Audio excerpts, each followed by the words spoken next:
Mon petit ami avocat a encore menti en disant qu'il travaillait. Mais il passait le réveillon du Nouvel An avec sa maîtresse. Après que je l'ai interrogé, il est parti en trombe. Pensant que je me précipiterais pour le consoler. J'ai cessé de m'en soucier. Je me suis endormi et j'ai quitté le pays pour mon nouvel emploi le lendemain. Chapitre 1. Le bracelet qui n'était pas le mien. Ethan Rayne est rentré à la maison l'après-midi du jour de l'an avec le genre d'excuses prudentes que seul un avocat plaideur pouvait assembler. Soigné, crédible et creux au centre. Le cabinet a eu une urgence hier soir, a-t-il dit en desserrant son surcot fusain comme si la seule fatigue pouvait témoigner pour lui. Je sais que j'ai raté le décompte. Ne sois pas en colère, Maya. Il m'a tendu un petit sac de shopping en papier. Pendant 5 ans, j'aurais cherché dans son visage avant de regarder le cadeau. J'aurais vérifié les ombres violettes sous ses yeux, demandé s'il avait mangé. Demandé si le associé gérant avait encore gardé tout le monde jusqu'à l'aube. J'aurais pris le sac à 2 mains. En souriant comme si se souvenir de moi en retard équivalait encore à se souvenir de moi. Cette fois, je l'ai seulement ouvert. Un bracelet en cristal rose gisait au fond, vrac et sans boîte. Comme si quelqu'un l'y avait jeté à la caisse. Il était joli de la manière bon marché des choses faites pour briller sous les lumières vives des magasins. Mais j'avais passé assez de ma vie à étudier les bijoux pour connaître la vérité. Le bracelet n'était pas la pièce principale. C'était le cadeau gratuit qui accompagnait un collier en quartz rose en édition limitée. Et j'avais déjà vu le collier.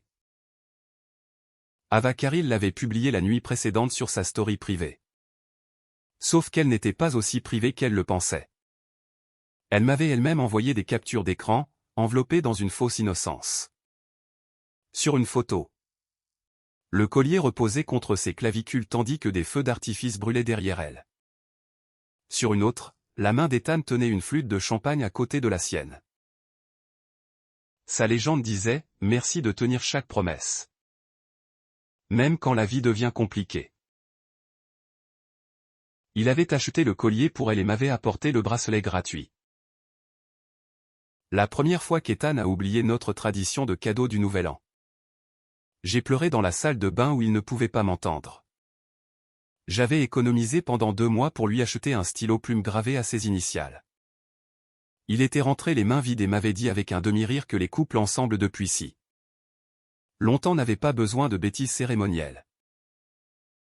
Nous sommes pratiquement mariés, avait-il dit. Pourquoi s'accrocher à des rituels enfantins? Je l'avais cru parce que je voulais croire tout ce qui nous maintenait intacts. Maintenant, il me regardait avec une légère impatience. Attendant la gratitude à laquelle il s'attendait. J'ai replié le sac en papier et j'ai dit « Merci ». Son sourcil a tressailli. C'est tout? Que devrait-il y avoir d'autre? Le mien, a-t-il dit, et l'irritation a filtré. Mon cadeau. Tu as dit que chaque réveillon du Nouvel An. Nous devions échanger quelque chose pour prouver que nous nous portons toujours dans nos cœurs. Tu as oublié? Je l'ai regardé pendant une longue seconde. 5 ans d'attente bougeaient doucement derrière mes côtes. Attendre qu'il rentre à la maison. Attendre qu'il me choisisse. Attendre qu'il m'aime en public au lieu de me tolérer en privé. Puis j'ai souri. Nous sommes ensemble depuis si longtemps, ai-je dit. Nous sommes pratiquement un vieux couple marié. Pas besoin de toutes ces absurdités formelles. Les mots ont atterri entre nous et ont changé son visage. J'ai vu le souvenir l'atteindre. Les mains vides de l'année dernière. Ma question tremblante, sa réponse détachée. Pour la première fois, il entendait sa propre phrase de l'autre côté. Sa bouche s'est ouverte, puis s'est refermée. Il s'est détourné, cherchant dans l'appartement un sujet plus sûr. Le salon était le même que toujours, canapé crème, tapis gris. La table basse en verre qu'il aimait parce qu'elle avait l'air professionnelle et froide. La seule chaleur avait été la mienne. J'avais ajouté des coussins, des croquis encadrés, de petites plantes sur le rebord. Il les avait appelés du désordre. J'ai faim, a-t-il dit enfin. Autrefois, cette phrase aurait suffi à me faire passer du sommeil à la cuisinière. Le travail d'Ethan en tant qu'avocat en contentieux des affaires le consumait. Et ses repas étaient une pensée secondaire, à moins que je ne construise ma journée autour d'eux. S'il envoyait un texto à minuit, je faisais de la soupe. S'il rentrait à 3 heures du matin avec un mal d'estomac, je réchauffais du riz et des légumes. Posais des médicaments à côté de son eau et m'asseyais en face de lui jusqu'à ce qu'il avale. Maintenant. J'ai dit, oh. Il a fixé. Justo. Tu as besoin que je t'envoie de l'argent pour le dîner? Ce n'est pas ce que je veux dire. Sa voix s'est tendue. Je veux dire. Il s'est arrêté parce que nous savions tous les deux ce qu'il voulait dire. Il voulait dire que je devrais me lever. Je devrais servir. Je devrais prouver mon amour par une dévotion pratique tout en acceptant des restes en retour. J'ai ramassé mon téléphone. Il y a un endroit en bas qui livre. Je sors plus tard. Sa tête s'est redressée. Sortir si tard? Une réunion normale avec des amis. Il a attrapé mon poignet avant que j'atteigne le couloir. La pression était assez nette pour faire mal. Tu ne sors jamais si tard. J'ai regardé sa main.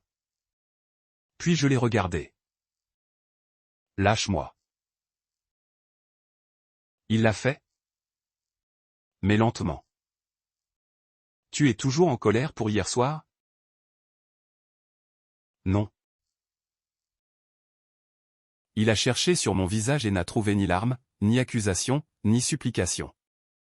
Cela l'a déstabilisé plus que n'importe quelle dispute aurait pu le faire. Je viens avec toi. Ce n'est pas sûr pour toi d'être dehors seul. Tu n'as pas besoin de venir. Ce ne serait pas pratique de t'amener. Son expression s'est durcie. Des années plus tôt, je l'avais supplié de rencontrer mes amis.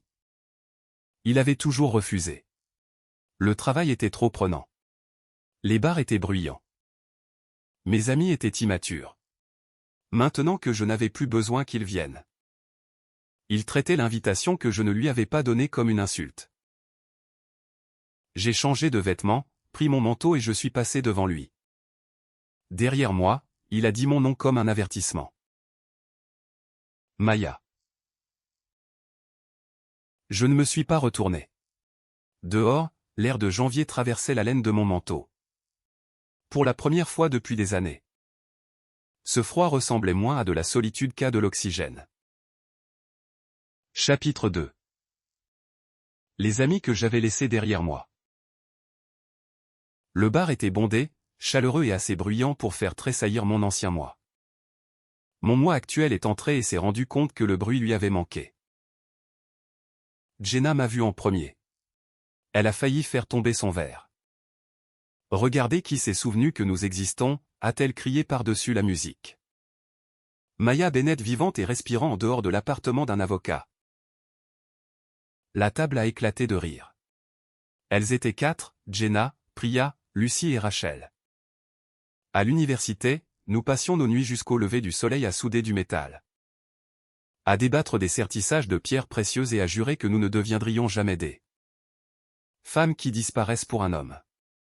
Puis j'ai disparu. Je les ai laissés me taquiner parce que j'en méritais une partie. J'avais refusé des invitations pour des anniversaires, des expositions, des vernissages de galeries. Et même le dîner de fiançailles de Priya, tout cela parce qu'Ethan n'aimait pas boire. N'aimait pas les endroits bruyants. N'aimait pas ce qu'il appelait les représentations sociales inutiles. Peu à peu, j'avais confondu m'effacer et être loyal. Je suis désolé, ai-je dit lorsque la première série de plaisanteries s'est adoucie. J'ai été stupide. Je pensais qu'aimer quelqu'un signifiait tourner toute ma vie vers lui. Le sourire de Jenna s'est évanoui. Il s'est passé quelque chose? Tout s'est passé. J'avais envie de dire que 5 ans s'étaient passés. Ava s'était passé. Le bracelet dans mon sac s'était passé. Mais le plus étrange était que raconter l'histoire ne m'a pas brisé. Cela m'a libéré. Alors je leur ai dit. Je leur ai parlé du bracelet en cristal rose et du collier qu'Ava portait. Je leur ai raconté qu'Ethan prétendait être au cabinet alors qu'il comptait les secondes avant minuit avec une autre femme. Je leur ai raconté comment il attendait un cadeau du nouvel an de ma part après avoir traité mes cadeaux de gaminerie pendant des années. Je leur ai raconté comment j'avais arrêté de cuisiner sur commande. Comment il m'avait regardé comme si un appareil ménager avait refusé de s'allumer. Quand j'ai fini, la table était devenue silencieuse.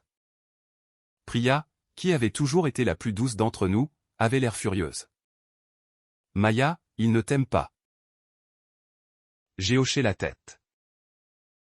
Je sais. Jenna s'est penchée en avant. Alors pourquoi es-tu toujours là-bas? L'ancienne réponse aurait été compliquée. Parce qu'il m'a sauvé une fois. Parce que sa mère a organisé notre premier rendez-vous et m'a dit qu'il était froid, mais bon. Parce que j'avais 10 ans quand je l'ai rencontré aux funérailles de mes parents.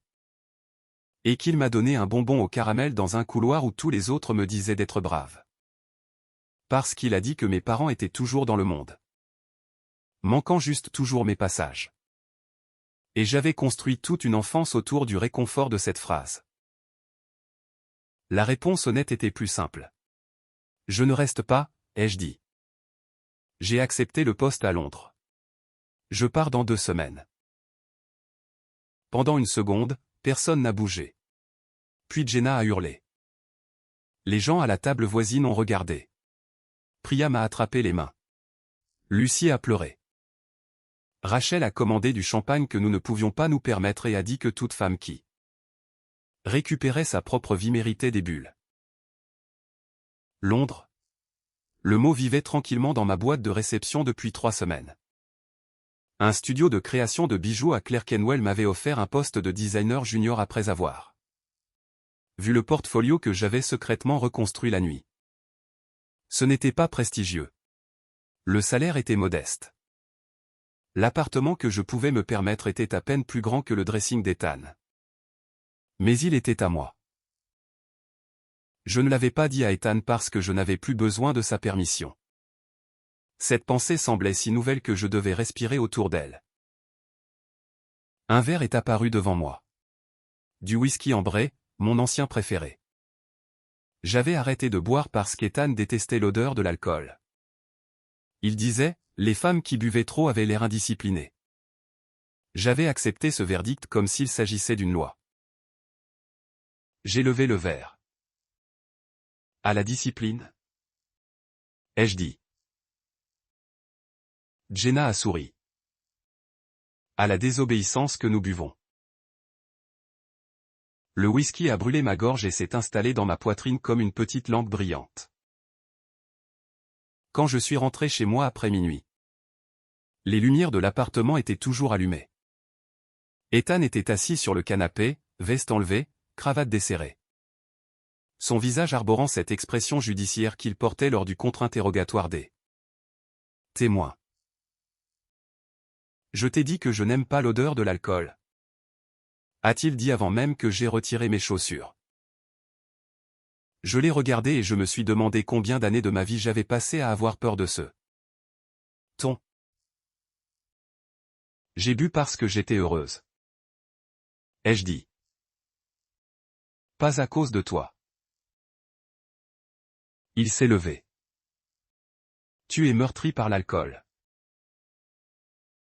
Pas assez. Il a tendu la main pour me retenir. J'ai reculé. Sa main s'est figée dans les airs. Tu m'évites, maintenant. Tu détestes l'odeur de l'alcool. Ai-je dit. Tu peux dormir dans la chambre d'amis. Son visage s'est assombri. Tu veux dormir séparément? Cela semble pratique. Je suis allé dans la chambre, je me suis lavé le visage. J'ai changé de vêtements et je me suis allongé. Un instant plus tard, une porte a claqué à travers l'appartement. L'amertume d'Ethan avait un son familier. Cela m'arrachait autrefois du lit.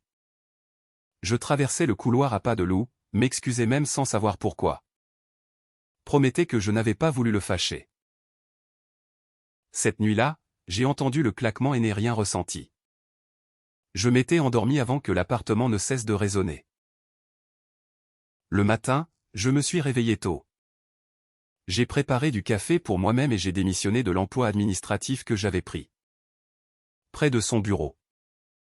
La responsable a été surprise mais gentille. Les formalités administratives ont pris une demi-heure. À midi, j'étais de retour dans l'appartement.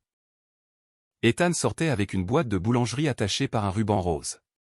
L'anniversaire d'Ava.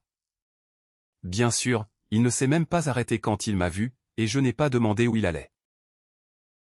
Chapitre 3. Les publications auxquelles je ne répondais plus. L'appartement semblait presque paisible après qu'Ethan fût parti avec le gâteau. J'ai fait du thé. Ouvert mon ordinateur portable et cherché des quartiers de Londres offrant une bonne lumière et un loyer tolérable. Le travail se trouvait dans un petit studio près de Clerkenwell Green. Un bâtiment étroit en briques avec des fenêtres cintrées et un atelier qui sentait. Selon la fondatrice, la pâte à polir, le café brûlé et l'ambition. J'avais aimé cette description plus que le salaire. Le logement que je pouvais me permettre se trouvait dans une maison transformée au-dessus d'un pressing. Il avait des murs blancs, une kitchenette et un bureau près de la fenêtre.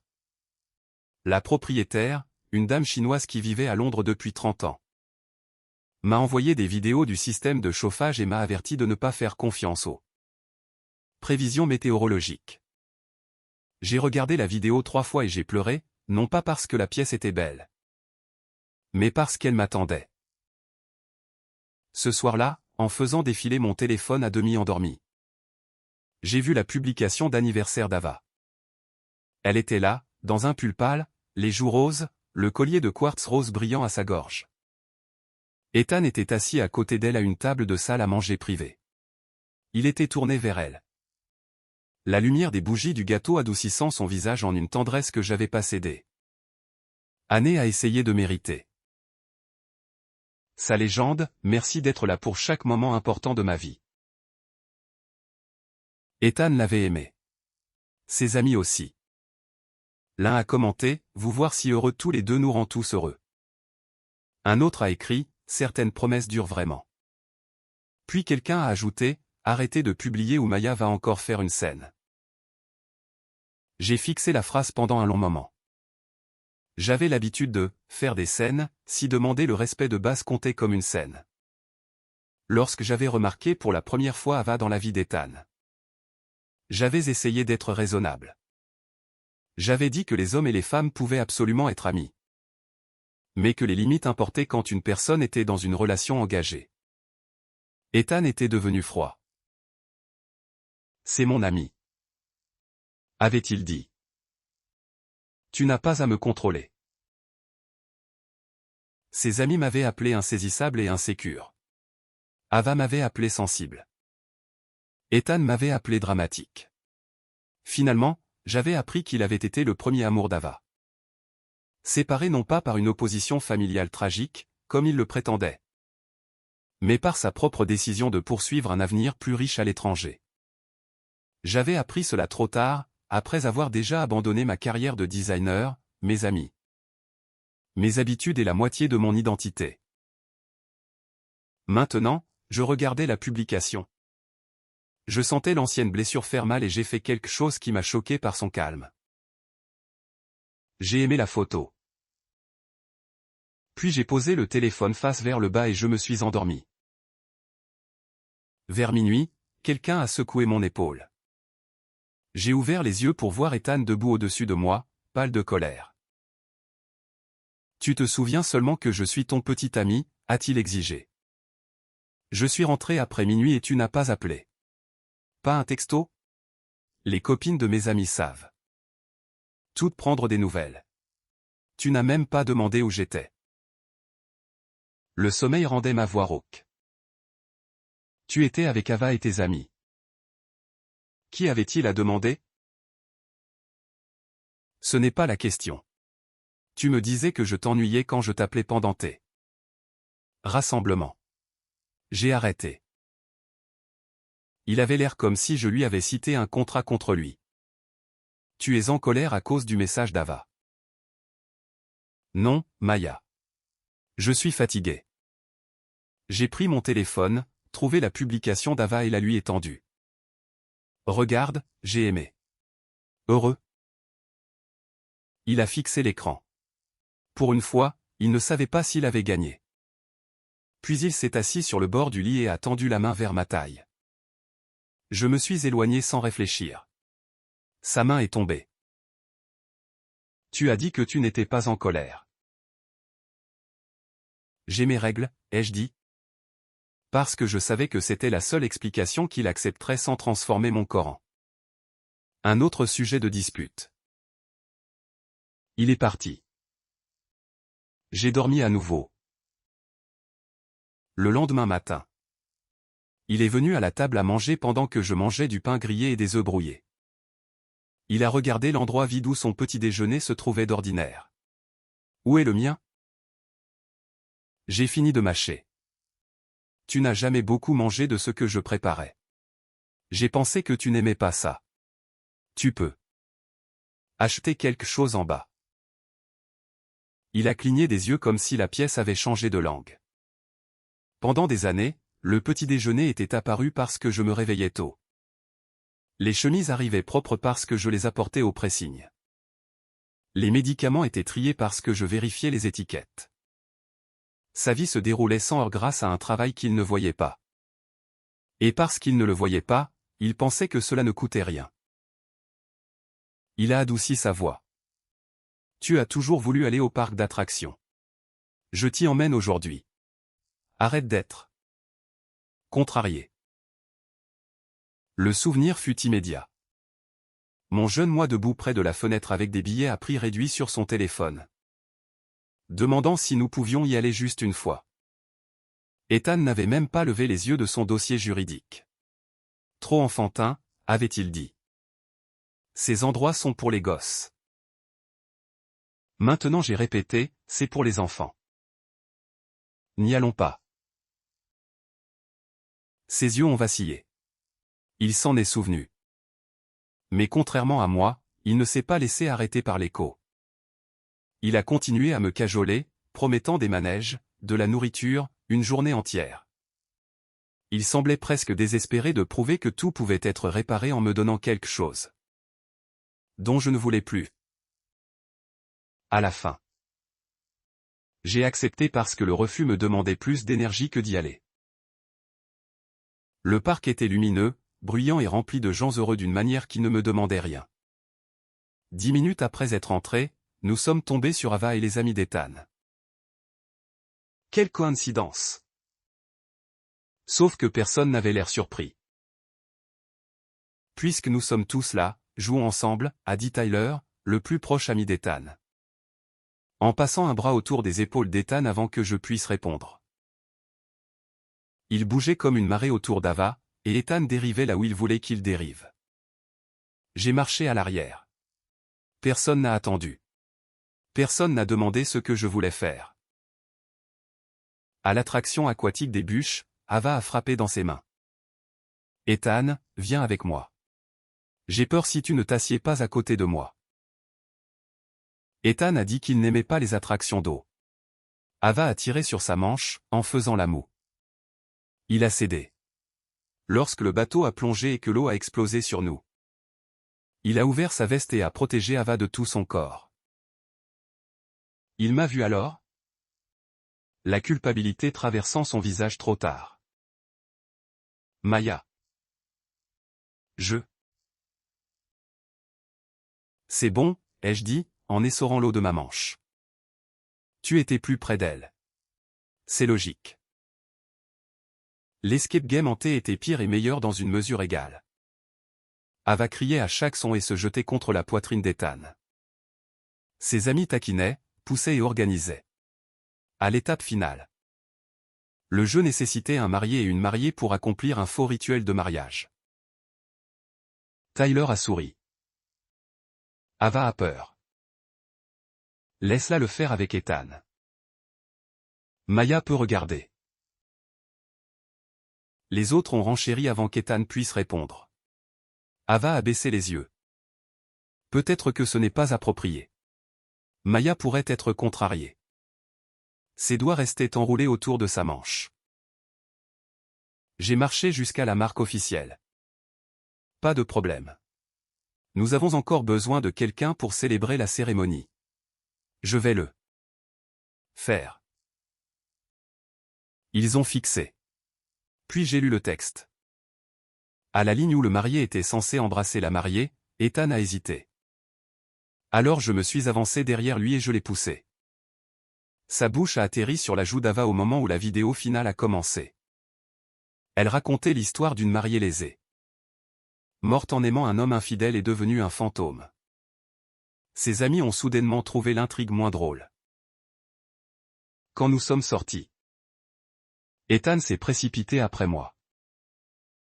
Ce n'était qu'un jeu. Je sais, ai-je dit. C'est pour ça que je t'ai aidé à le finir. Pourquoi m'as-tu poussé? Pour valider le niveau. Ava est apparue, glissant son bras sous le sien. Ethan, j'ai faim. Il y a un restaurant plus loin. Ses amis se sont dispersés avec des clins d'œil et des excuses. Je les ai regardés, Ava s'accrochant à lui, Ethan écartelé entre culpabilité et habitude. Et je n'ai rien ressenti d'autre que de l'impatience. Mangez tous les deux, ai-je dit. J'ai un endroit où aller. Cette fois. C'était vrai. Mon passeport était prêt à être récupéré. Chapitre 4. Le passeport. J'ai quitté le parc d'attractions avec les cheveux humides. Des vêtements raides et une étrange légèreté sous les côtes. Au bureau des passeports, l'employé a fait glisser le livret sur le comptoir. Bleu marine, net, officiel. Mon nom imprimé à l'intérieur semblait presque inconnu. Comme s'il appartenait à une femme plus courageuse que je ne l'avais été. J'ai placé le passeport à côté de la lettre d'offre du studio de Londres et j'ai pris une photo. Nouveau chapitre, ai-je publié. J'ai rendu le message visible à tout le monde, sauf à Ethan, Ava et ses amis. Non pas parce que je voulais me cacher. Mais parce que je ne voulais pas que leur bruit touche ma joie. 3 jours plus tard, la professeure Hart a appelé. Elle avait supervisé ma collection de bijoux de dernière année et avait dit un jour à un critique de passage que j'avais les mains d'un artisan et l'œil d'un poète. Puis j'avais abandonné le domaine pour Ethan, et elle avait cessé d'essayer de cacher sa déception. Nous ne nous étions pas parlé correctement depuis des années. Maya Bennett, a-t-elle dit quand j'ai répondu. J'apprends que tu fais enfin quelque chose de sensé. J'ai ri si soudainement que j'ai failli pleurer. Elle m'a invité à un petit dîner de retrouvailles. Tes camarades de classe veulent te voir avant ton départ. Je veux m'assurer que cette fois, tu montes dans l'avion. J'y suis allé. Au restaurant, elle a tapoté la chaise à côté d'elle. Assieds-toi ici où je peux te réprimander correctement. La table était pleine de gens que je connaissais autrefois et de versions de moi-même que j'avais laissées derrière moi. Certains étaient mariés. Certains avaient déménagé. Certains luttaient encore dans des studios qui payaient plus en visibilité qu'en argent. Mais tous ont posé des questions sur mes créations, pas sur Ethan. Ils se souvenaient de la broche papillon de nuit en argent que j'avais faite en 2e année. De la série de bagues inspirées des cartes de métro. De la pièce de thèse qui m'avait valu la bourse que je n'avais jamais utilisée. Au milieu du dîner, mon téléphone a sonné. L'appelant était l'un des stagiaires d'Ethan. Maya. Je suis tellement désolé. Monsieur Ren a encore des maux d'estomac. Je ne sais pas quel médicament il prend. Le vieil instinct s'est réveillé rapidement. Se lever. S'excuser. Partir. Secourir. J'ai pressé ma paume contre la table jusqu'à ce que cela passe. Il prend habituellement de l'oméprazole et l'antispasmodique dans la boîte bleue, ai-je dit. Si vous ne les trouvez pas, achetez-les à la pharmacie en bas ou commandez une livraison. Si la douleur est sévère, amenez-le aux urgences. Pourriez-vous les apporter? Il ne cesse de demander. Non. Ai-je dit? Je ne peux pas. Puis j'ai raccroché. La table était devenue silencieuse. La professeure Hart me observait par-dessus le bord de ses lunettes. C'était l'homme pour qui tu as abandonné le design? Oui. Sait-il que tu pars? Pas encore. Serais-tu d'accord? J'ai secoué la tête. Son accord n'a pas d'importance. Le visage de la professeure a changé. La fierté est une expression silencieuse lorsqu'elle est mélangée au chagrin. Bien, a-t-elle dit. Tu es l'étudiante la plus douée de ta promotion. Sais-tu à quel point j'étais furieuse quand tu as disparu dans un travail de bureau et des corvées domestiques? Je sais. Non, tu ne sais pas. J'ai gardé chaque dossier, chaque photographie de tes travaux d'étudiante. Chaque lettre de recommandation que j'ai écrite. Mais jamais envoyée parce que tu as arrêté de répondre aux emails. Elle a poussé un dossier de l'autre côté de la table. À l'intérieur se trouvaient des copies de mes anciens prix, des références, des notes d'atelier. Des photographies de pièces que j'avais oublié avoir créées, une bague en forme d'aile pliée. Un collier de nuages en argent martelé. Une paire de boucles d'oreilles intitulées « Après les funérailles », parce que même alors, je transformais le chagrin en métal quand je ne savais pas comment survivre autrement. Ma gorge s'est serrée. Ne t'excuse pas auprès de moi, a dit la professeure Hart, plus douce maintenant.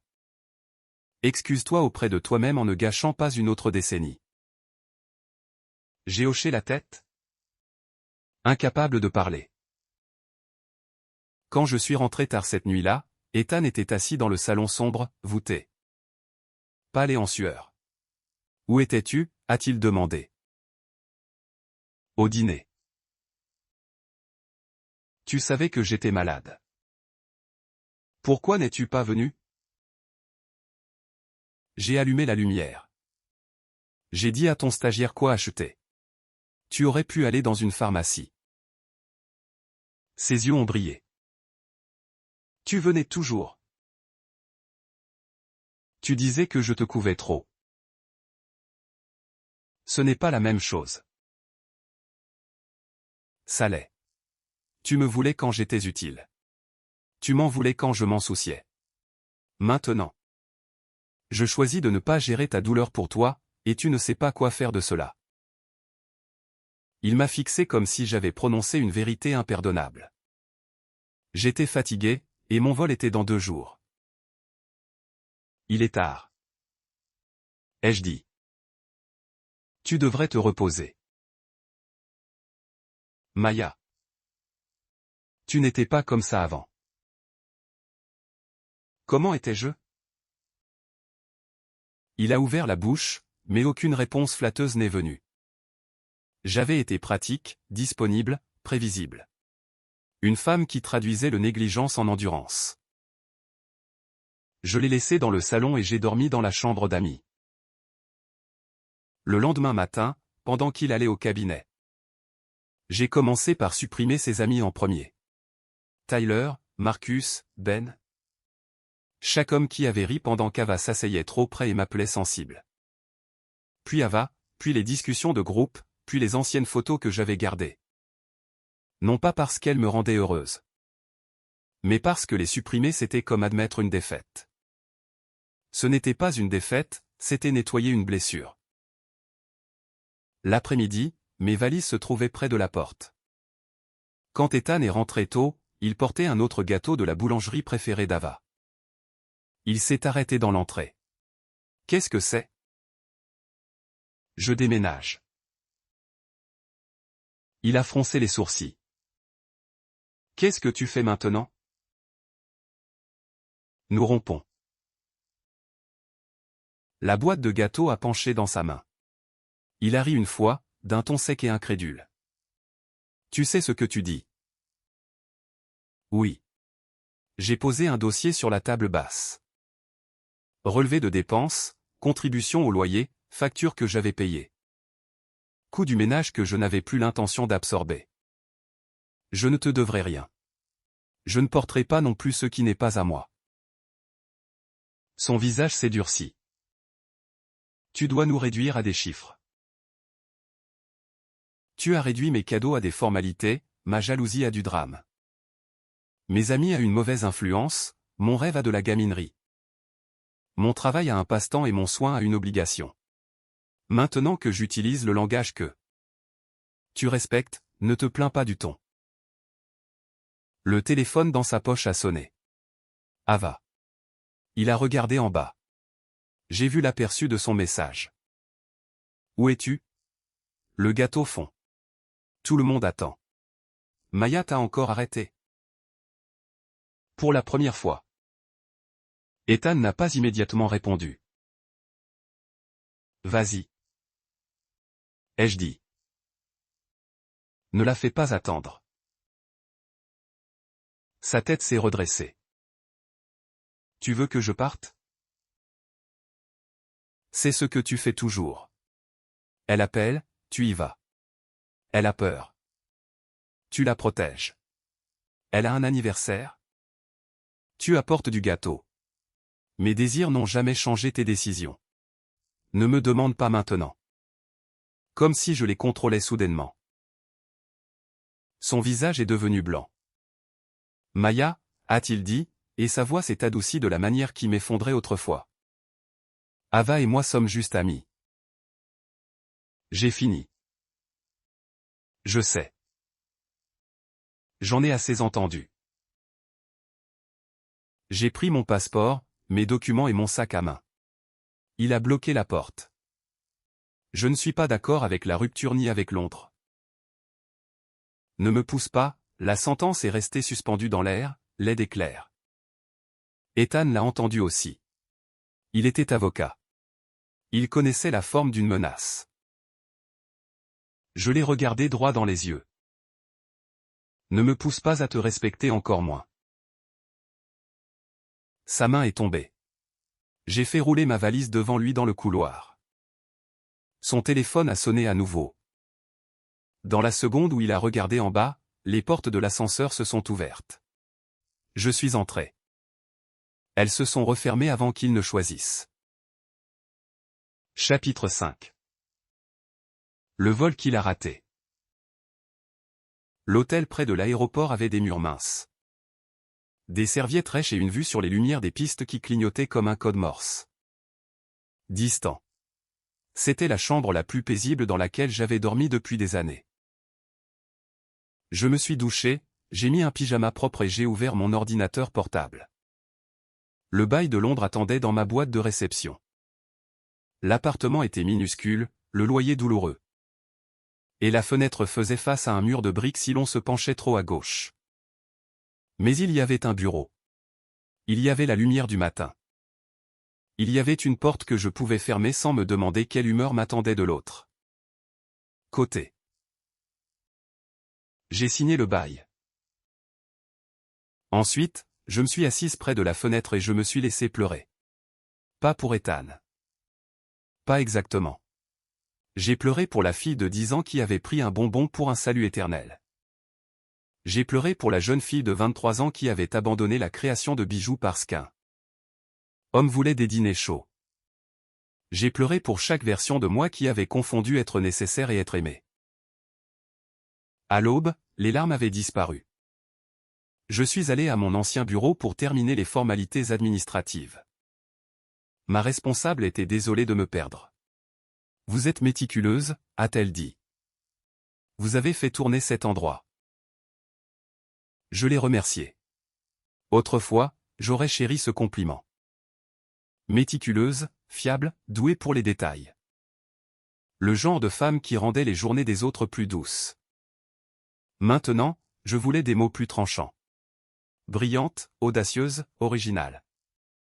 Des mots que j'avais enterrés sous des listes de courses et des billets de pressing.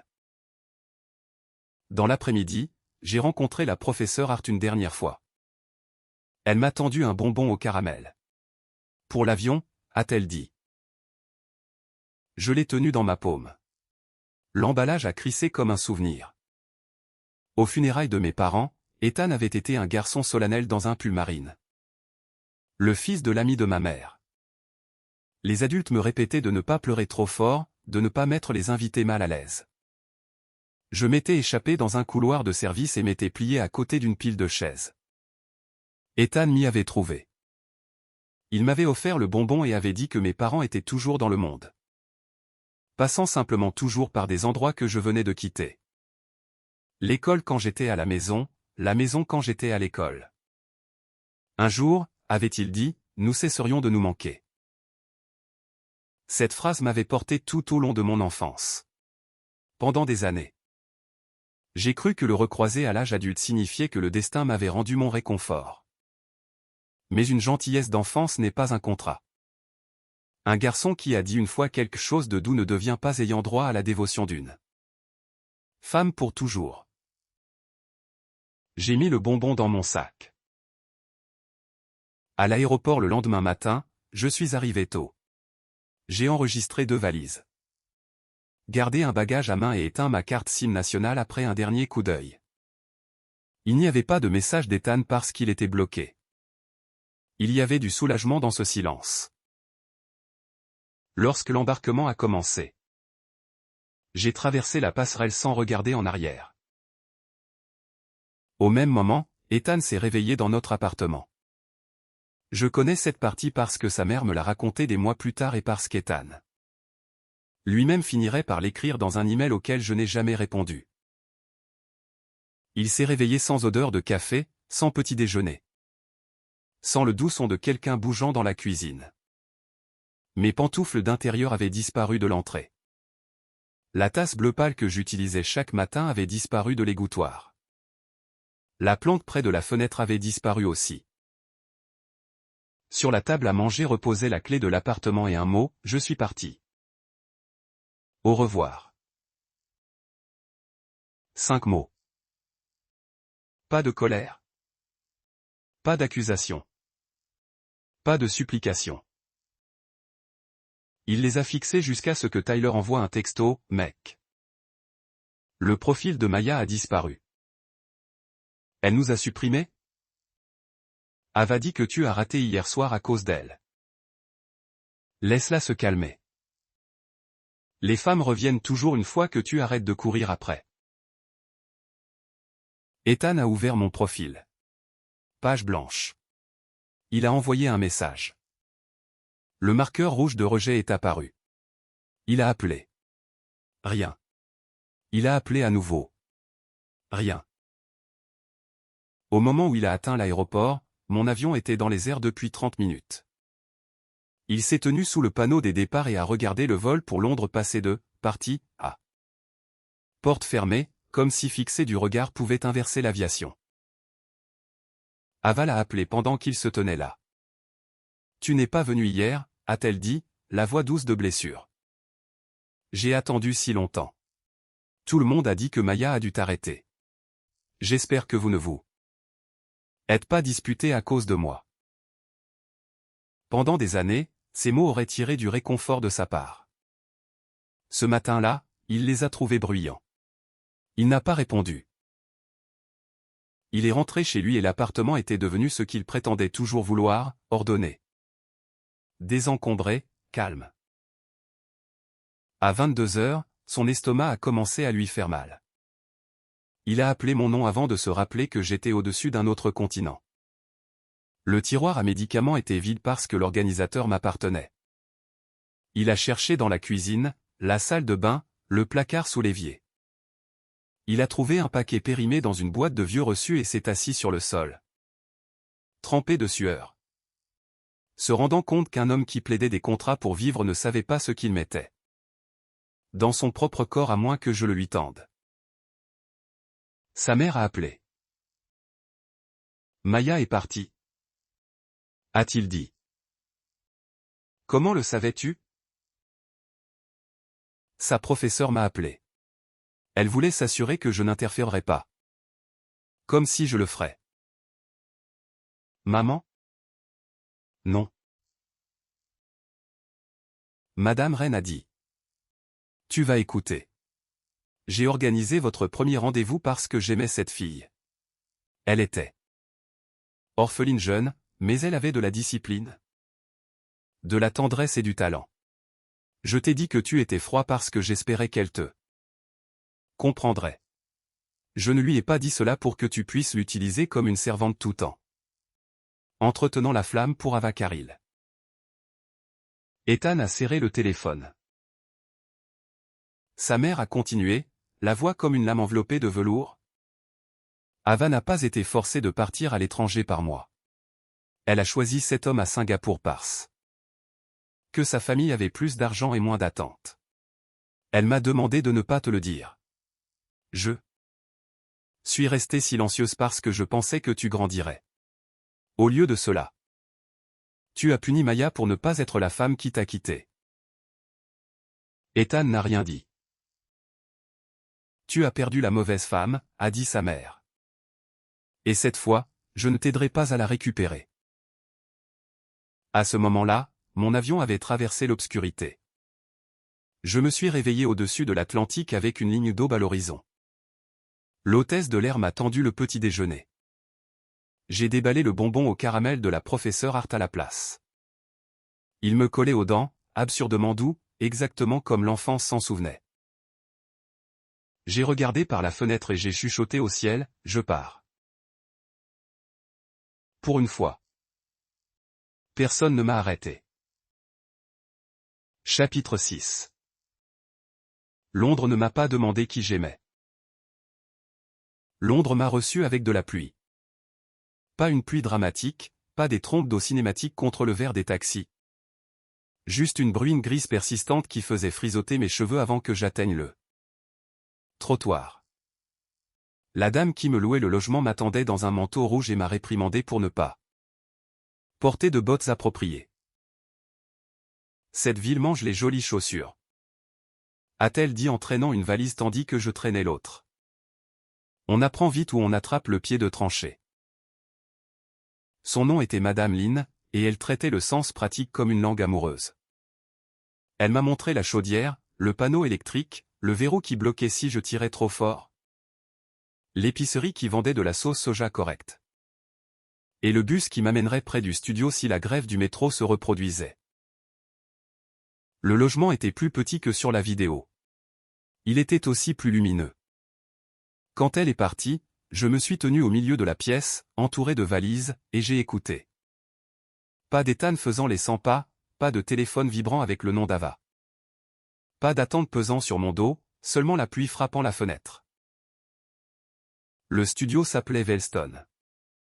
Il occupait les 2e et 3e étages d'un bâtiment étroit au-dessus d'une imprimerie typographique. La fondatrice, Marian Val, portait du lin noir et des lunettes loupe sur une chaîne. Elle avait des cheveux argentés, des mains sûres et aucune patience pour l'autopitoyabilité. Le premier jour, elle a regardé mon portfolio et a dit « Tu as du talent. Mais ton travail récent est timide.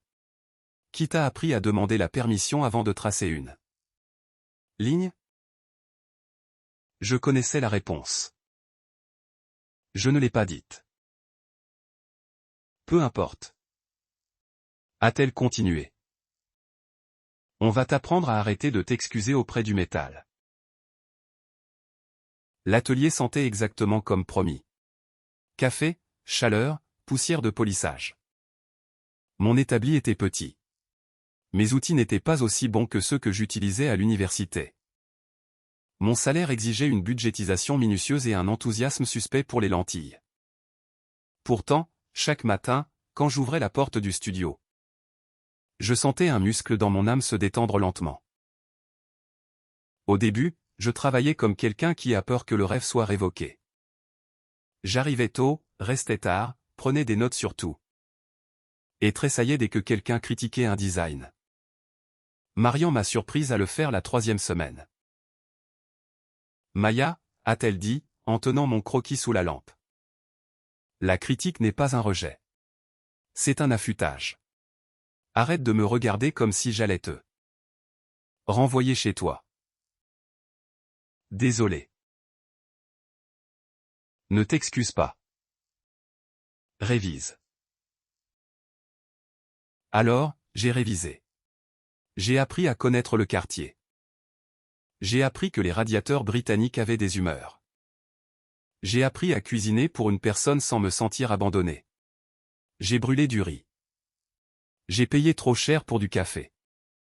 Je me suis perdu sous la pluie et j'ai fini dans un musée où une bague en or romaine reposait sous verre, survivant au siècle parce que quelqu'un l'avait bien faite. Cette nuit-là, j'ai dessiné jusqu'à 2 heures du matin. Le concept de ma première collection est né de l'idée de passer à côté. 2 arcs qui ne se touchaient jamais, des pierres posées légèrement décalées. Des chaînes qui se chevauchaient sans se nouer. J'ai appelé la série « Presque une rencontre ». Marian l'a changé en « de passage, moins tragique », a-t-elle dit. Plus de mouvement. J'ai aimé cela. Ethan a essayé de m'atteindre par d'autres personnes au cours du premier mois. Des emails à partir de nouvelles adresses. Des messages transmis par des connaissances. Une lettre envoyée à la professeure Hart, qui l'a transférée avec une note. J'assume que tu as un dossier Corbeil. J'en avais un. Il a écrit qu'il avait appris la vérité sur Ava. Il a écrit qu'il n'avait jamais voulu me faire de mal. Il a écrit que l'appartement semblait vide. Il a écrit qu'il comprenait enfin quelle part de sa vie j'avais maintenue ensemble. L'ancienne Maya aurait lu chaque ligne jusqu'à ce que son cœur saigne du sens dedans. La nouvelle Maya a lu une fois, a respiré une fois et a archivé. La compréhension n'est pas une réparation. Le regret n'est pas une restitution. La solitude n'est pas l'amour. L'effondrement d'Ava m'est parvenu par fragments. La version de Madame Reine, les captures d'écran de Jenna. Des potins du milieu filtrés par des gens qui ne savaient pas que je le savais déjà. Ethan a affronté Ava après avoir appris qu'elle l'avait quitté des années plus tôt par choix. Pas par sacrifice. Elle a pleuré. Elle a blâmé sa mère. Elle a blâmé le timing. Elle m'a blâmé d'une manière ou d'une autre, bien que j'ai déjà quitté le pays. Pendant quelques semaines, Ethan a dérivé vers elle de toute façon. Comme les hommes blessés dérivent souvent vers la personne dont le rejet les a façonnés. Mais la nostalgie est un bien pauvre architecte. Quand Ava s'est rendu compte qu'il ne la regardait plus avec une dévotion incontestée. Sa douceur s'est aigrie. Elle lui a rappelé des promesses. Elle a publié des photos tristes.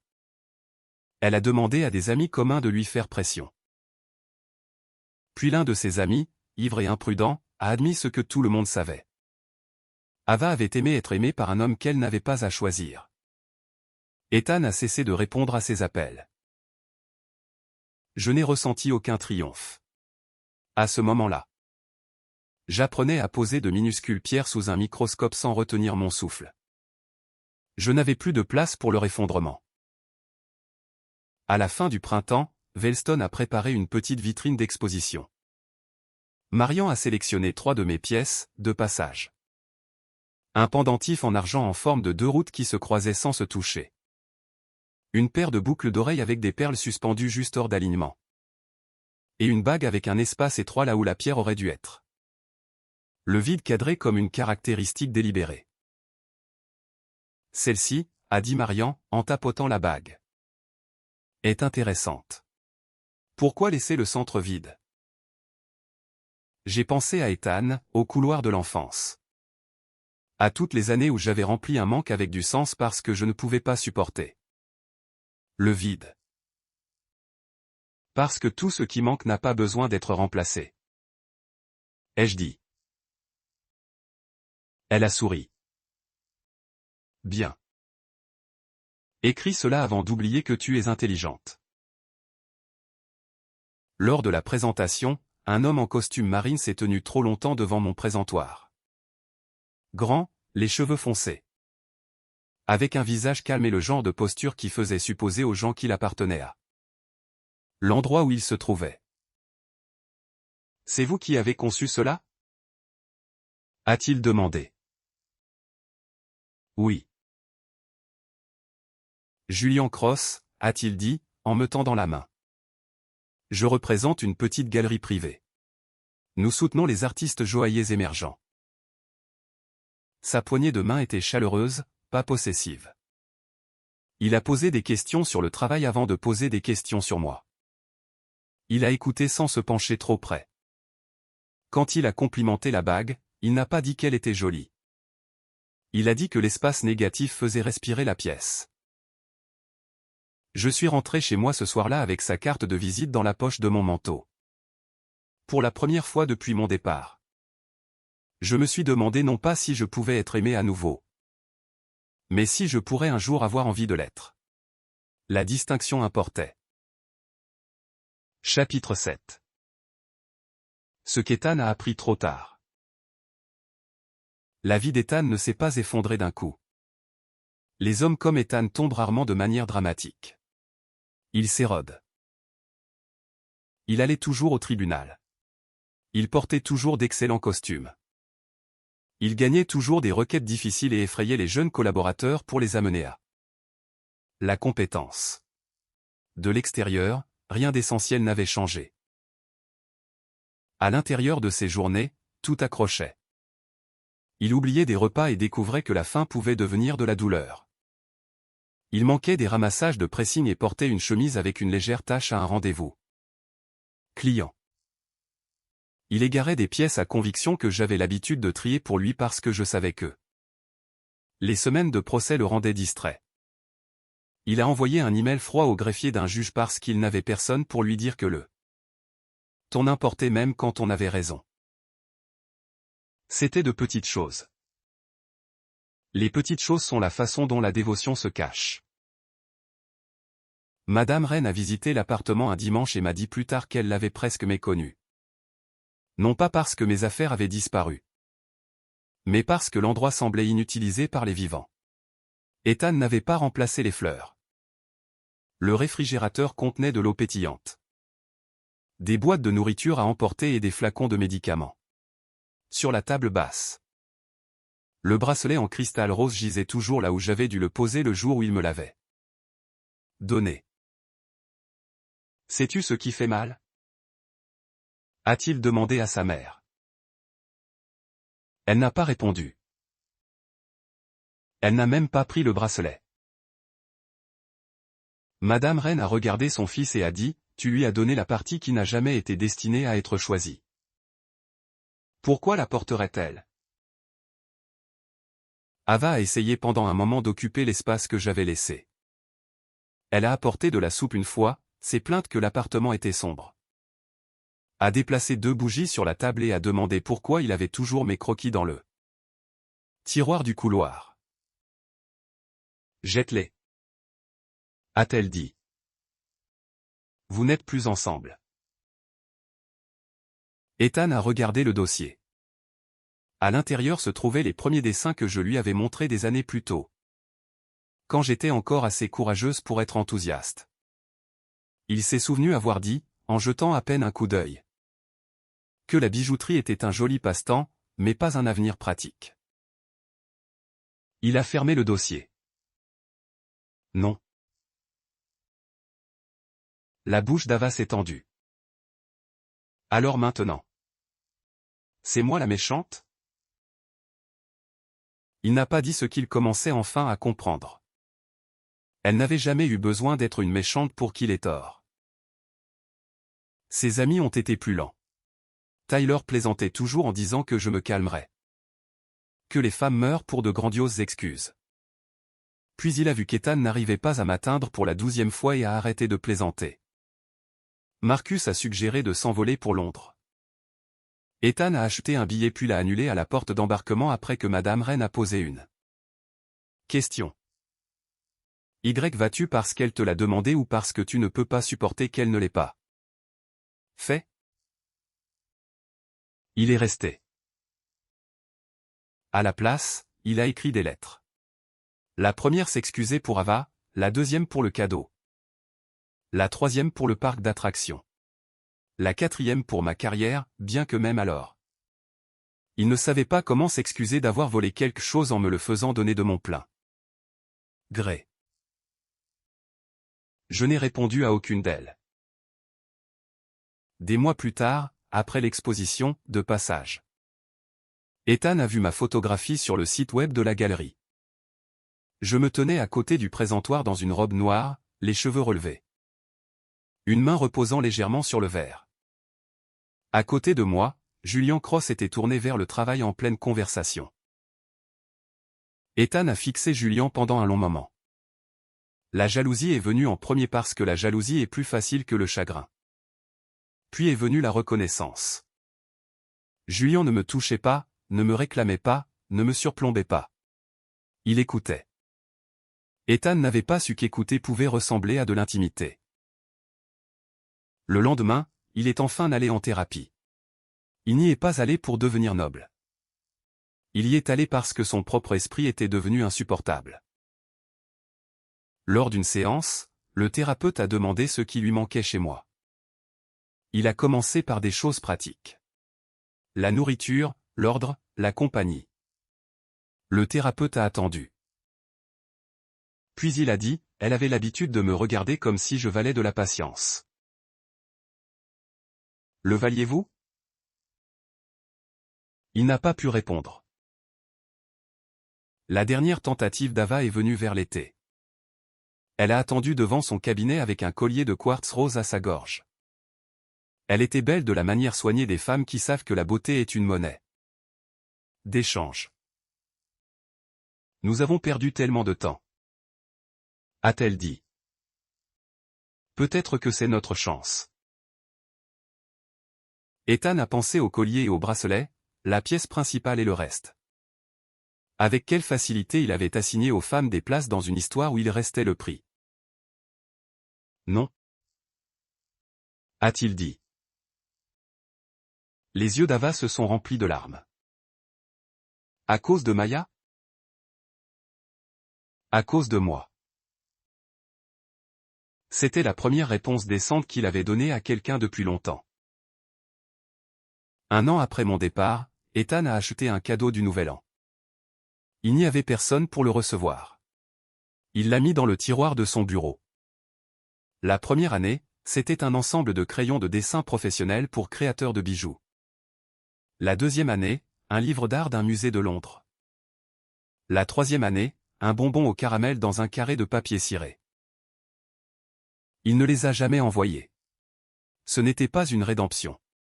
C'était un rituel sans récompense. Ce qui était peut-être la seule forme honnête que son regret pouvait prendre. Un jour, un collaborateur de son cabinet lui a montré un article sur une jeune créatrice sélectionnée pour un prix européen. Ce n'est pas quelqu'un que vous connaissez, a demandé le collaborateur. Sur l'écran, je me tenais dans un studio plein de lumière, tenant une bague de la série « De passage ». La légende m'appelait Maya Bennett, créatrice émergente, basée à Londres. Connue pour son travail sculptural explorant l'absence, la mémoire et la réappropriation de soi. Ethan a regardé la photo. Oui, a-t-il dit doucement. Je la connais. Puis, après un moment, il s'est corrigé. Je la connaissais. Le collaborateur, ne comprenant pas, a dit, elle est impressionnante. Ethan a hoché la tête. Elle l'a toujours été. Il l'a compris trop tard. Mais la compréhension tardive, contrairement à l'amour, ne nécessite pas de public. Elle s'assoit simplement avec vous. Et ainsi, il s'est assis avec elle. Chapitre 8. De passage. Mon premier hiver londonien a été brutal. Le froid s'est glissé dans les coutures du logement et y est resté comme un locataire non payeur. Mes doigts gerçaient à cause du travail du métal et du temps. J'ai appris à réchauffer les outils sous une lampe de bureau avant de les toucher. J'ai appris que l'inspiration était moins importante que la discipline et que la discipline était moins romantique que ce que quiconque admettait. J'ai aussi appris à être heureuse par de petits incréments. Une bonne tasse de thé après la pluie. Un musicien de rue jouant du violon près de Covent Garden. Madame Lynn me laissant des raviolis sur le pas de ma porte parce qu'elle en avait trop fait. La professeure Hart m'envoyant un message disant « Ta nouvelle pièce a des dents. » Bien. Julien est apparu dans ses incréments lui aussi. Au début, c'était strictement professionnel. Il a présenté Wellstone à un collectif de galeries. Il a aidé Marian à négocier des conditions d'exposition qui n'exploitaient pas les jeunes artistes. Il apportait du café aux réunions et se souvenait que je prenais le mien avec du lait d'avoine. Mais n'a jamais fait du fait de se souvenir une représentation.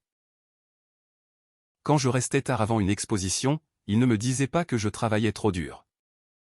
Il me demandait si je voulais de la compagnie ou du calme. Du calme. Ai-je dit la première fois. Il a hoché la tête et a laissé du café près de la porte. La deuxième fois. J'ai dit, de la compagnie. Mais pas de conseil à moins que je ne demande. Il a souri. Compris. C'est ainsi que la confiance a commencé. Non pas avec des feux d'artifice.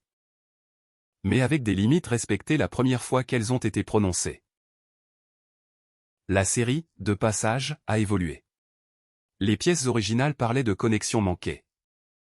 Mais les plus récentes sont devenues moins sombres. Les lignes se croisaient et avançaient. Les espaces devenaient des fenêtres. Les perles s'équilibraient sur des arcs ouverts comme des lunes au-dessus des routes. Marian a dit que le travail avait cessé d'être en deuil et avait commencé à marcher. Je savais ce qu'elle voulait dire. Il y avait encore des jours difficiles. Parfois je me réveillais convaincu d'avoir fait une erreur catastrophique et que j'échouerais dans une ville étrangère, seule, sans argent et stupide. Parfois je passais devant la vitre d'un restaurant et voyais un couple partager un dessert et une ancienne émotion remontait.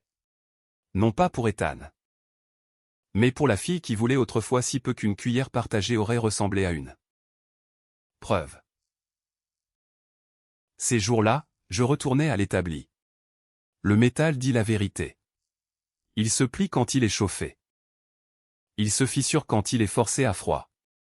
Il se souvient de la pression. Il peut être refait, mais pas en prétendant qu'il n'a jamais été endommagé.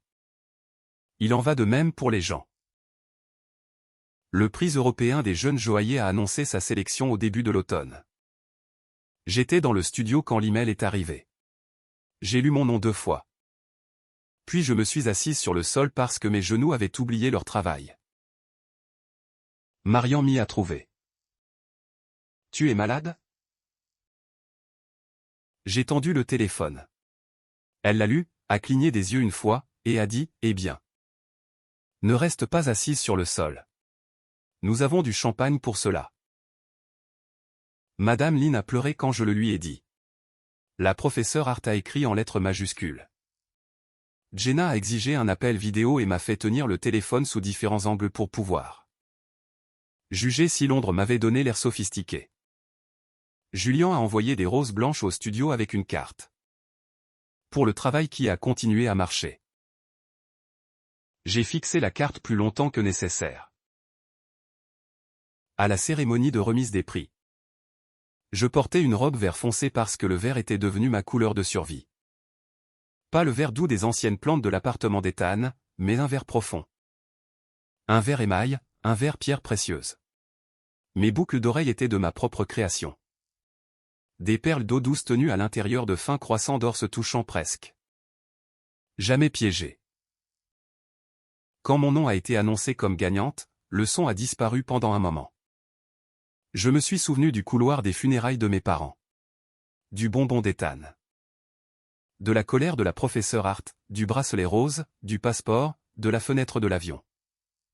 Chaque version de moi a traversé la pièce et s'est tenue derrière mes épaules. Sur scène. L'hôte a demandé ce que je dirais à la femme que j'avais été au plus bas. J'ai tenu le prix et j'ai regardé dans les lumières. Je lui dirai de ne pas avoir peur, ai-je dit. Vous pensez avoir perdu votre famille, votre amour, votre avenir et votre capacité à recommencer.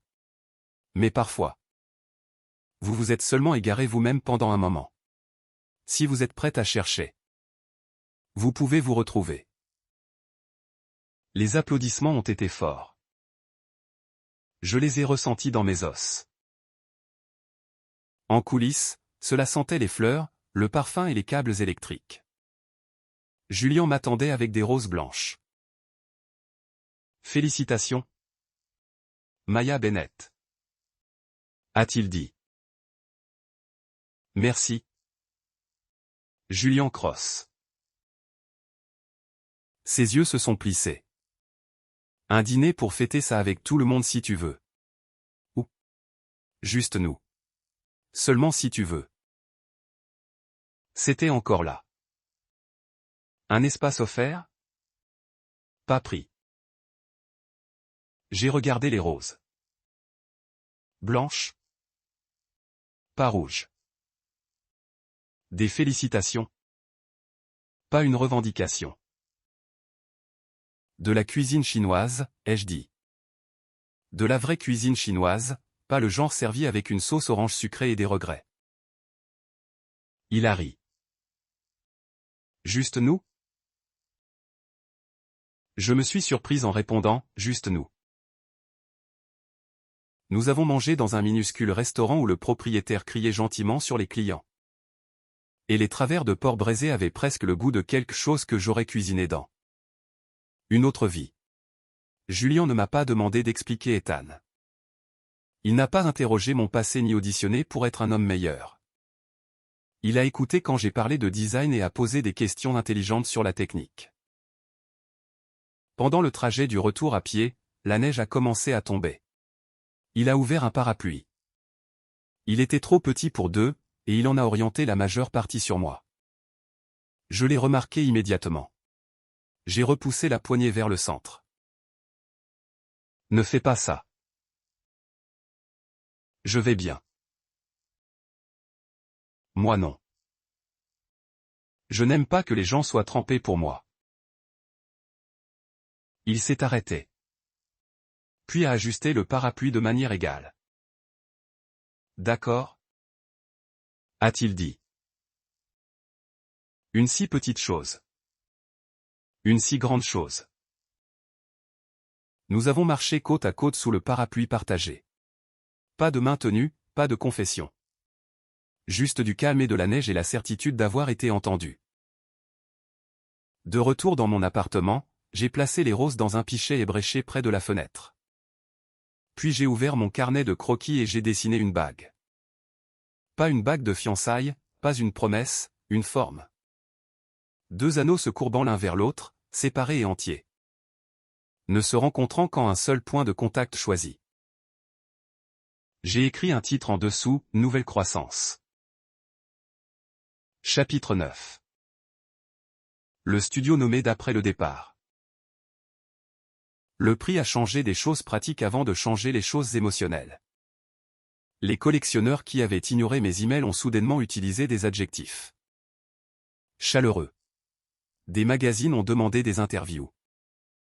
Une boutique de musée a posé des questions sur une collection capsule. Wellstone m'a offert un rôle permanent avec un meilleur titre et un salaire qui me permettait d'acheter des bails sans calculer les taux de change.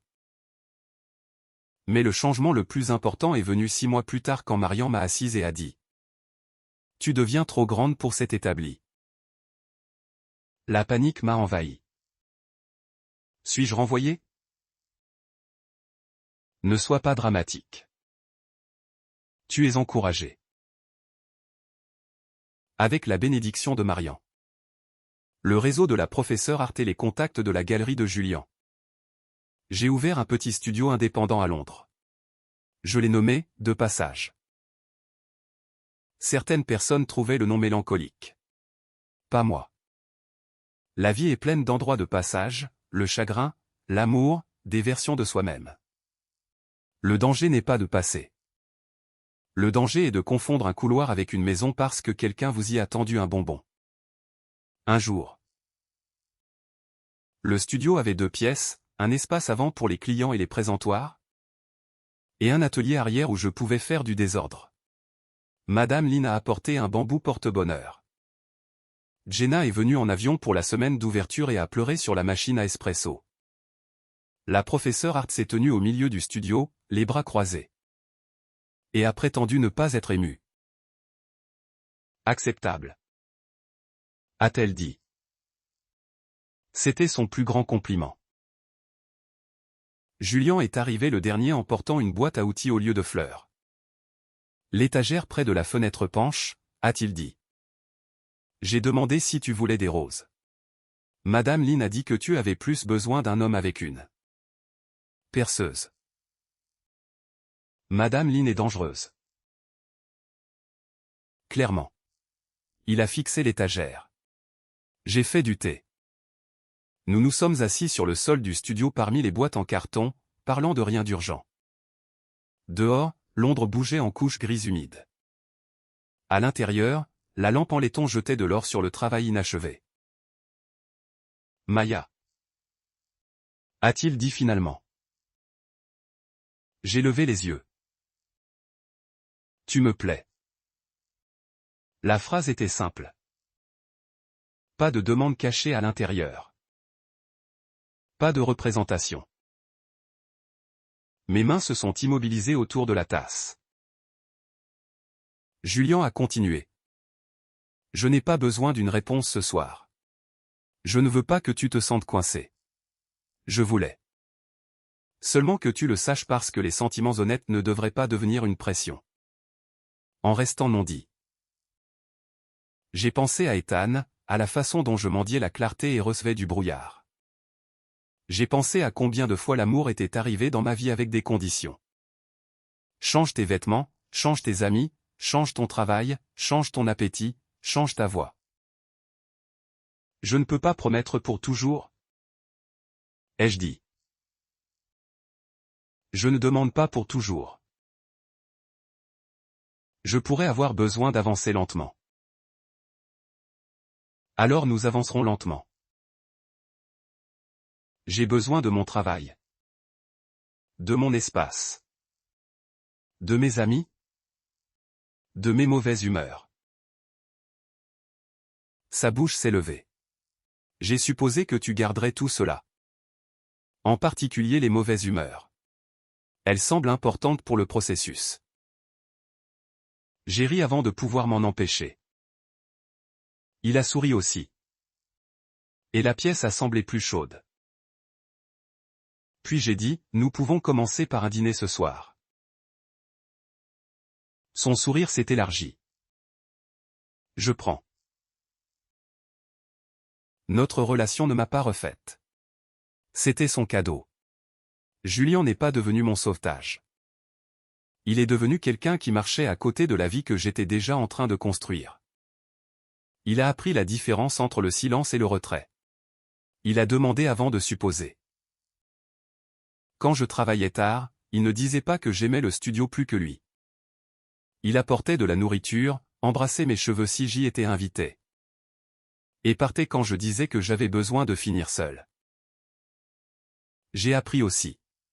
J'ai appris à ne pas tressaillir devant la gentillesse. J'ai appris à ne pas lire chaque désaccord comme la première fissure avant l'abandon. J'ai appris que demander ce que je voulais n'était pas égoïste. J'ai appris que l'amour pouvait contenir 2 vies entières, pas une vie pliée autour d'une autre. 1 an après le prix, de passage, a sorti la collection « Nouvelle Croissance ». La bague centrale de mon croquis est devenue la pièce signature. 2 anneaux d'or indépendants se touchant en un point délibéré. Tenant un petit diamant entre eux non pas comme une possession mais comme une lumière partagée. Un magazine du mariage l'a présenté avec le titre « La bague pour les femmes qui choisissent le partenariat sans disparaître ». J'ai encadré la page dans la salle de bain du studio parce que Jenna a dit. Chaque entreprise sérieuse a besoin d'au moins un endroit ridicule pour son triomphe. Cet hiver-là, Ethan a vu un autre article. Celui-ci incluait une photographie de moi à mon établi, Julien en arrière-plan parlant à un client. La légende ne le nommait pas comme mon petit ami. Elle le nommait comme directeur de galerie et collaborateur. Ethan a écrit un dernier email plus tard. « Je suis heureux pour toi, a-t-il dit. Je sais que je n'ai pas le droit de l'être. Mais je le suis. Je comprends enfin que tu n'es pas parti pour me punir. Tu es parti pour vivre. » Il a terminé par « J'espère qu'il sait comment se tenir à côté de toi. » Je n'ai pas répondu, mais je ne l'ai pas supprimé immédiatement non plus. Non pas parce que je le voulais encore, mais parce que l'email ne faisait pas mal. Il a traversé mon esprit et a continué sa route. C'est ainsi que j'ai su que la cicatrice s'était refermée. Le réveillon du Nouvel An, 3 ans après mon départ. Je me tenais seul dans mon studio après la fermeture.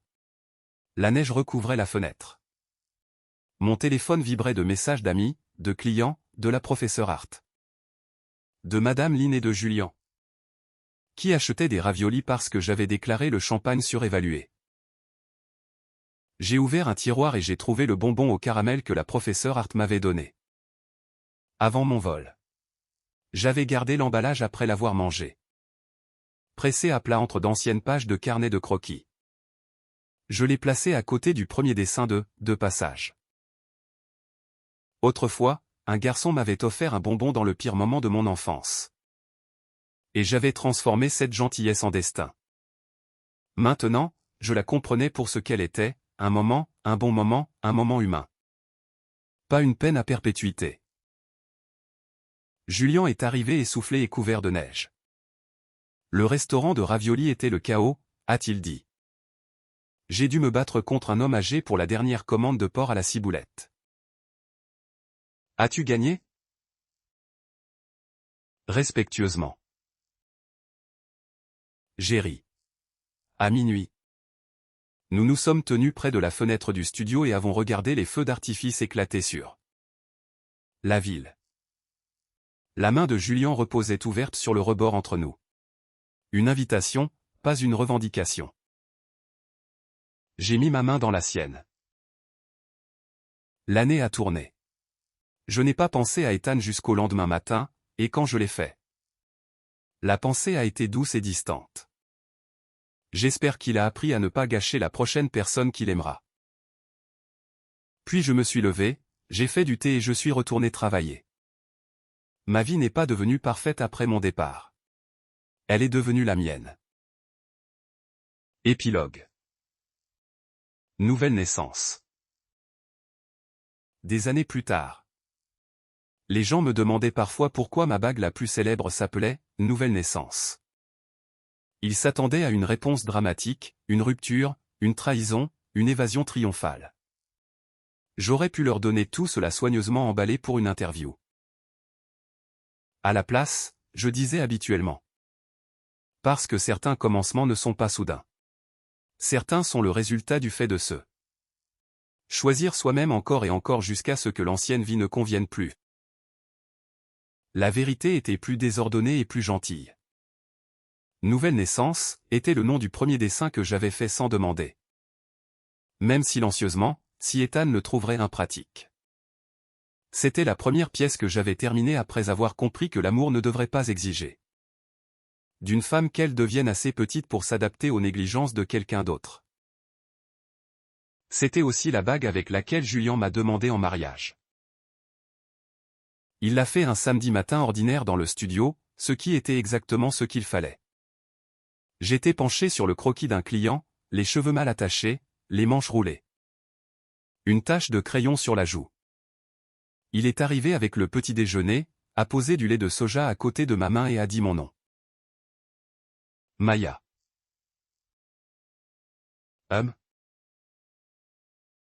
Je t'aime.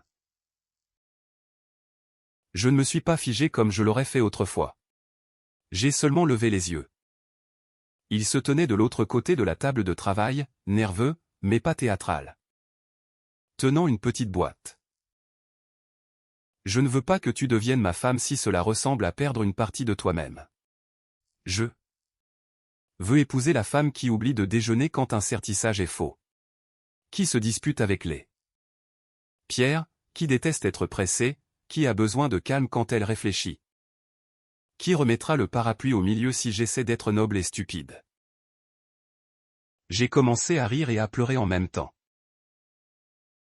Je suis sérieux, a-t-il dit, bien qu'il souriait maintenant. Je t'aime comme tu es. Pas comme un rôle que tu pourrais jouer pour moi. Si le mariage te fait sentir plus petite un jour, nous le ferons différemment jusqu'à ce que ce ne soit plus le cas. Il a ouvert la boîte. À l'intérieur se trouvait la bague, nouvelle naissance, faite à partir de mon propre dessin avec une différence. À l'intérieur de l'anneau, en minuscules lettres, il avait fait graver, à partir d'aujourd'hui.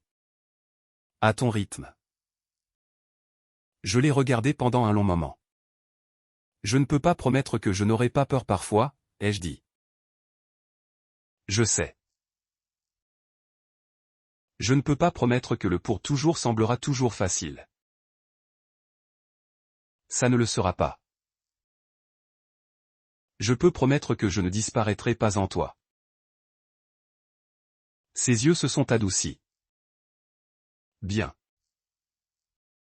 Je ne veux pas que tu le fasses. Alors j'ai dit, oui. Notre mariage a été intime. Madame Lynn a pleuré plus fort que quiconque. La professeure Hart portait du noir et prétendait que c'était formel, pas émotionnel. Jenna a prononcé un discours si inapproprié que Marian a menacé de lui retirer ses privilèges de champagne. La photo de mes parents reposait sur une petite table avec des fleurs blanches et un bonbon au caramel dans une coupelle. Ethan n'a pas été invité. J'ai appris plus tard qu'il ne s'était jamais marié. Non pas parce qu'il avait passé sa vie à se languir de moi. Ce qui aurait été trop simple et trop flatteur, mais parce que le regret l'avait rendu plus lent. Plus prudent, moins certain qu'être aimé était la même chose que mériter l'amour. Peut-être que c'était de la croissance. Peut-être que ce n'était qu'une conséquence. Quoi qu'il en soit, cela ne m'appartenait plus. Ava a épousé un capital risqueur à Singapour et a divorcé dans les 2 ans. Tyler m'a finalement envoyé des excuses par l'intermédiaire de Jenna, qui m'a demandé s'elle devait les transmettre. Je lui ai dit non. Certaines excuses sont plus utiles lorsqu'elles restent avec la personne qui les doit. De passage, agrandi. Nous avons embauché des apprentis. Nous avons fait des bagues pour des femmes fêtant leur divorce. Des colliers pour des mères reprenant les études. Des boucles d'oreilles pour des filles diplômées les premières de leur famille. Des broches pour des veuves apprenant à assister à des dîners seuls. Tous les clients n'avaient pas une histoire dramatique. Mais chaque pièce portait une insistance silencieuse, une personne a le droit de recommencer. Parfois, tard la nuit. Je travaillais seul dans le studio et me souvenais de l'appartement où j'attendais la clé d'Ethan. Dans la serrure. Je me souvenais du bracelet dans le sac en papier, de la boîte de gâteaux pour Ava. De l'eau du parc d'attractions traversant mes vêtements, du passeport dans ma main. Les souvenirs ne disparaissaient pas. Ils changeaient de texture. L'ancienne douleur devenait une preuve. La preuve devenait du matériau. Le matériau devenait de l'art. Au 5e anniversaire de mon arrivée à Londres, Julian et moi sommes passés devant le logement au-dessus du pressing. La fenêtre de mon ancienne chambre brillait chaleureusement. Quelqu'un d'autre y vivait maintenant, s'inquiétant probablement du loyer. Du temps et de savoir si la chaudière se comporterait bien. Je me suis tenu de l'autre côté de la rue et j'ai souri. « Ça te manque ?» a demandé Julian. « Un peu. » ai-je dit. Pas parce que c'était facile. Parce que c'était à moi. Il m'a pris la main. Tu as construit à partir de là. Non, ai-je dit après un moment. J'ai construit depuis avant là. J'ai juste enfin arrêté de construire pour la mauvaise personne. Nous avons continué à marcher. La neige a commencé. Légère et brève. Julian a tenu le parapluie de manière égale entre nous sans qu'on le lui dise. Je l'ai remarqué. Il savait que je l'avais remarqué. Aucun de nous n'a rien dit. Cela aussi, c'était de l'amour. Pas le sauvetage dramatique que je me trompais à prendre pour le destin autrefois. Pas le bonbon de l'enfance qui s'est transformé en année d'attente. Pas l'homme qui s'attendait à ce que je le poursuive quand il claquait les portes. L'amour était un parapluie partagé tenu au milieu. L'amour était le petit déjeuner à côté d'un carnet de croquis. L'amour était de la place pour rester entière. Et si quelqu'un demandait où mon histoire a vraiment commencé? Je ne dirais pas qu'elle a commencé par une rupture ou un vol ou un prix ou même un nouvel homme. Je dirais qu'elle a commencé la nuit où Ethan est parti en trombe et que je ne l'ai pas suivi. J'ai éteint la lumière. J'ai dormi. Le matin, je suis parti. Tout après cela n'était pas de la vengeance. C'était un retour. Postface. Le design que je me devais. Il y a un côté pratique au départ dont personne ne fait des poèmes. Les gens aiment l'image dramatique, la valise à la porte, le passeport en main. La femme traversant un aéroport sans regarder en arrière. Ils ne parlent pas autant du tableur qui vient avant, des changements de mots de passe. Des dossiers médicaux copiés dans un dossier cloud. De la panique silencieuse de réaliser que vous avez lié 5 ans de vie ordinaire aux routines d'une autre personne. Ils ne parlent pas de se réveiller dans un nouveau pays sans savoir quelle lessive acheter ou de la façon dont la liberté peut sembler pendant un moment comme être debout dans une pièce vide sans meublé avec trop d'écho. J'ai eu ces jours-là. Il y a eu des matins à Londres où l'idée d'être attendu quelque part me manquait. Pas Ethan exactement, et certainement pas l'appartement tel qu'il était vraiment. Mais la fausse certitude d'une vie déjà organisée.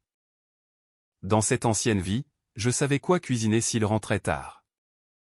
Je savais où les médicaments se trouvaient. Je savais quelle chemise il aimait pour le tribunal et quelle cravate le rendait assez sévère pour la négociation. Je m'étais rendu indispensable. Et il y a un genre de pouvoir séduisant dans le fait d'être nécessaire si complètement. Puis j'ai dû apprendre un autre type de pouvoir. Être inutile pour la survie de quelqu'un d'autre, mais nécessaire pour la mienne. La première fois que je suis tombé malade à Londres, j'ai pleuré sur l'évier. Ce n'était qu'une fièvre et un mal de gorge. Mais il n'y avait personne pour m'accuser d'exagérer, personne à qui demander de la soupe. Personne dont le confort importait plus que le mien. J'ai commandé des médicaments, brûlé du pain grillé et dormi pendant 16 heures. Quand je me suis réveillé, la fièvre était tombée. Le monde n'était pas tombé en ruine parce que je m'étais occupé de moi d'abord. C'est devenu mon éducation privée. J'ai appris que j'aimais le thé noir avec du lait seulement les après-midi de pluie. Pas tous les matins. J'ai appris que j'aimais toujours le whisky, mais qu'un verre suffisait. J'ai appris que je détestais plier les draps et qu'aucun échec moral ne se trouvait dans le fait de posséder de la literie froissée. J'ai appris que si j'achetais des fleurs, je préférais les tulipes aux roses parce que les tulipes semblaient toujours être sur le point de changer d'avis. Ces détails semblent petits. Ils ne l'étaient pas. Pendant des années, mes préférences n'avaient existé que là où elles ne dérangeaient pas Ethan. S'il détestait l'alcool, j'arrêtais de boire. S'il détestait le bruit, j'arrêtais de sortir. S'il rejetait les parcs d'attractions, je mettais de côté le souhait enfantin et prétendais qu'il s'était effacé naturellement. S'il disait que la création de bijoux était instable, je me tournais vers le travail de bureau et j'appelais cela de la maturité. À Londres, je me suis rencontré en fragments. Certains fragments étaient charmants, certains étaient inconvénients. Tous étaient à moi. Ma première cliente indépendante après l'ouverture de Passage, était une femme nommée Anna. Récemment divorcée après 22 ans. Elle est entrée en portant un manteau marine simple, son annulaire gauche nu. À l'exception d'une légère marque où une alliance avait vécu plus longtemps que la moitié de sa vie d'adulte. Elle voulait un collier fait à partir de l'ancienne alliance. Pas quelque chose de triste, a-t-elle dit rapidement comme si le chagrin était une honte. Je ne veux pas que les gens le regardent et pensent que je suis amère. Je lui ai demandé ce qu'elle voulait que les gens pensent. Elle a fixé l'établi pendant un long moment. Que j'ai survécu avec goût. Nous avons toutes les deux ri. J'ai fondu l'or, les étiré en une ligne fine et inégale. Et les formé en un petit cercle ouvert qui ne se refermait pas tout à fait. Au fond, j'ai serti un petit saphir bleu, de la couleur d'un matin clair après la pluie. Quand Anna l'a ramassé, sa bouche a tremblé. Ce n'est pas brisé, a-t-elle dit. Non, lui ai-je dit. C'est ouvert. Après son départ, je me suis assise seule dans le studio et j'ai compris pourquoi j'avais choisi la bijouterie à nouveau. Non pas parce que les pierres précieuses étaient belles. La beauté est facile. Je l'avais choisi parce que le métal se souvient de la transformation sans prétendre que la transformation est sans douleur. Le feu, la pression, la découpe, le polissage, rien de tout cela n'efface ce que le matériau était. Cela révèle ce qu'il peut devenir d'autre. C'était le design que je me devais. Quand le dernier email d'Ethan est arrivé, je ne l'ai pas ouvert immédiatement. J'ai d'abord fait du thé. J'ai fini le croquis d'une cliente. J'ai arrosé le bambou que Madame Lin me jurait être toujours vivant, bien que cela semblait douteux. Seulement alors je me suis assise au bureau et j'ai lu. Il a écrit qu'il avait cessé de blâmer Ava. Il a écrit que la blâmer avait été une autre façon d'éviter ses propres choix. Il a écrit qu'il se souvenait du couloir des funérailles et qu'il était désolé d'avoir laissé une gentillesse d'enfance devenir une laisse autour de ma vie. Il a écrit qu'il espérait que Londres était gentille. À la fin, il a ajouté « Je n'attends pas de pardon. Je voulais seulement dire. Tu n'as jamais été trop. J'étais trop petit. » J'ai pleuré alors, non pas parce que je le voulais de retour. Parce que certaines phrases arrivaient trop tard pour changer l'histoire. Mais pas trop tard pour desserrer un nœud. Pendant des années, j'avais porté son mépris comme un verdict. Lire cette ligne n'a pas tout guéri, mais cela a rendu le verdict à la personne qui l'avait rendu. J'ai imprimé l'email. Je l'ai plié une fois et je l'ai placé dans une boîte avec le bracelet rose que j'ai finalement trouvé dans un ancien sac à main. Je ne m'étais pas rendu compte que je l'avais emporté. Le bracelet semblait plus petit à Londres, moins insultant et plus absurde. Un reste de cadeau d'un reste d'amour. Pendant un moment, j'ai envisagé de le jeter. Puis j'ai utilisé les pierres. J'ai retiré chaque cristal rose. Je les ai polis et je les ai installés dans une série de petites pièces expérimentales. Pas des colliers, pas des bagues. Mais de minuscules fragments suspendus à l'intérieur de résine transparente. J'ai appelé la série « Preuve ». Elle n'a jamais été mise en vente. Elle est restée dans un tiroir du studio. Un rappel que même les offrandes bon marché peuvent être démontées et transformées en témoignages. Julien les a vues une fois. Il a demandé, elles viennent de lui? Oui. Tu veux les garder? Oui. Il a hoché la tête. Pas de jalousie, pas de demande que je purifie ma vie de tout ce qui s'était passé avant lui. C'était une autre leçon. Un amour sécurisant n'a pas besoin d'effacer le passé pour sembler réel. Des années plus tard. Quand de jeunes femmes venaient au studio et se reconnaissaient dans mon travail. Elles posaient souvent la même question sous différentes formes. Comment avez-vous su qu'il était temps de partir? Je ne savais jamais comment répondre honnêtement.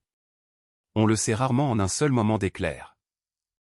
Parfois, on part émotionnellement bien avant que sa valise ne bouge. Parfois, le corps le sait en premier. La façon dont vos épaules cessent de se lever quand un message arrive. La façon dont votre estomac ne se serre plus quand il sort en colère. La façon dont vous dormez malgré une porte claquée parce que votre cœur a enfin cessé de traiter son humeur comme une urgence. Alors je leur dis ceci. Vous le savez quand la peur de rester devient plus lourde que la peur de partir. Vous le savez quand la version de vous-même requise pour maintenir la relation en vie n'est plus quelqu'un que vous pouvez respecter.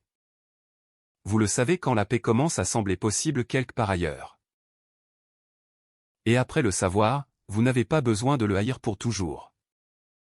Vous n'avez pas besoin de prouver que vous êtes plus heureuse chaque seconde.